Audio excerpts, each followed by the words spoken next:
এটা একটা coat, half coat, একটা গোল চুড়িদারে দেওয়া যেতে পারে, যে কোনো চুড়িদারের বুকে দেওয়া যেতে পারে। তোমরা দেখতে চেয়েছো, তো আমি এই কোটটা কাটিং তোমাদেরকে এই মুহূর্তে দেখিয়ে দিচ্ছি। সেলাইটা তোমরা অন্য ভিডিওতে পেয়ে যাবে। তো এই কোটটা কিভাবে কাটছে, শুধু এই কোটটা আমি দেখিয়ে দিচ্ছি, শুধু এই কোটটা। এটা কোটটা উপরটা আমি কাটা দেখাচ্ছি, কোনো জামার সাথে জয়েন্টে কিভাবে কাটবে সে কাটিংটা দেখাচ্ছি। অন্য ভিডিওতে তোমরা পেয়ে যাবে যে এই কোটটা পিঠটা এক্সট্রাভাবে কীভাবে পড়ে যায় সেটা আমি কাটিং দেখাবো। এটা শুধু উপরে কোনো জামার সাথে জয়েন্ট করলে কীভাবে কাটতে হবে সে কাটিংটা আমি তোমাদেরকে দেখিয়ে দিচ্ছি। এখানে আমি একটা পেপার নিয়েছি, সাদা পেপার, তোমাদেরকে বোঝানোর জন্য। এবারে আমি সব সময় এই কথাটা বলি যে সব সময় যে কোনো কাজ আমরা জয়েন্টের দিক থেকে করব। কিন্তু আমরা এই প্রথম এই কাজটা আমরা এই ছাড়া যে জয়েন্ট ছাড়ার দিক থেকে করব।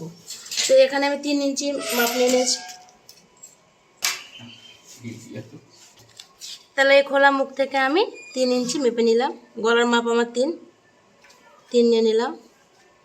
ওখান থেকে আমি 5 ইঞ্চি বা 6 ইঞ্চি একটা পয়েন্ট করে নেব। 5 ইঞ্চিতে একটা পয়েন্ট করে নিলাম। এরপর থেকে দেখো রাউন্ডটা আমি কীভাবে করি।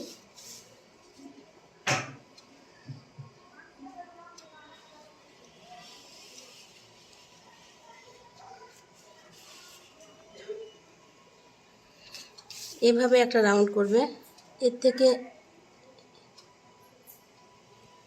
উপর দিয়ে একটা করে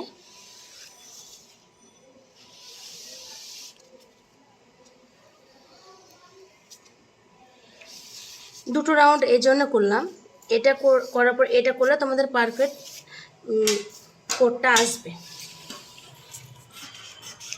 এবার আমি কাটছি, দেখো।